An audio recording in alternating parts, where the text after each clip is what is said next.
magandang araw. Ito po pala yung personal na binisita ko dito sa kung saang lugar, Banuyo, Pilar. Ito po yung kasunugang barangay na halos walang matirang kabahayan dito.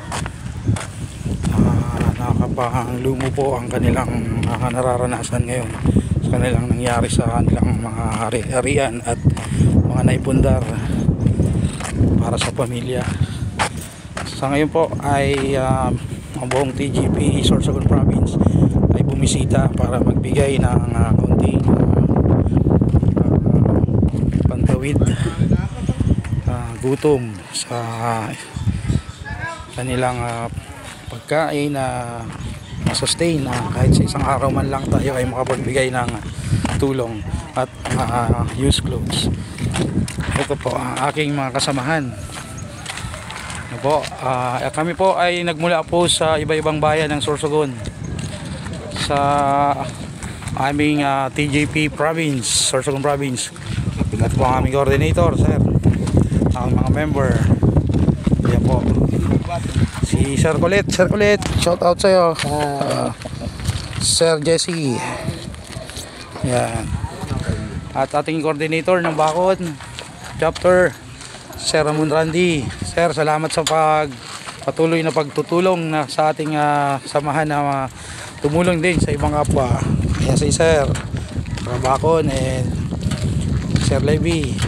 Sir Ruel, coordinator ng Bulan. Ayan po. Ayan.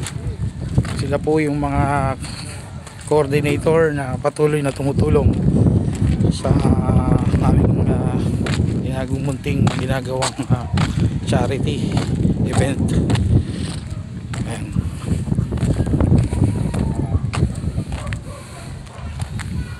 Yan, shout out din sa ating coordinator ng Gubat, Sir Mark.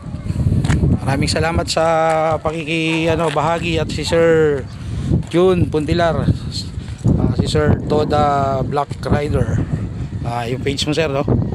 Ayan. Si Sir sa taga-barangay Banuyo, Barangay Tanod po. So ito po, binisita namin yung lugar. Ayan, mas nakikita nyo po ngayon. Ayan po, grabe po yung pangyayari dito sa Pilar. Ayan.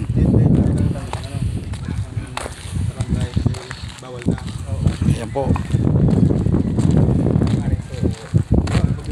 Hanggang sa muli po, ito po ang yung Provincial Coordinator ng Tricycle Group Philippines Nationwide, Sorsogon Province, Junar B. Ramirez. Maraming salamat po.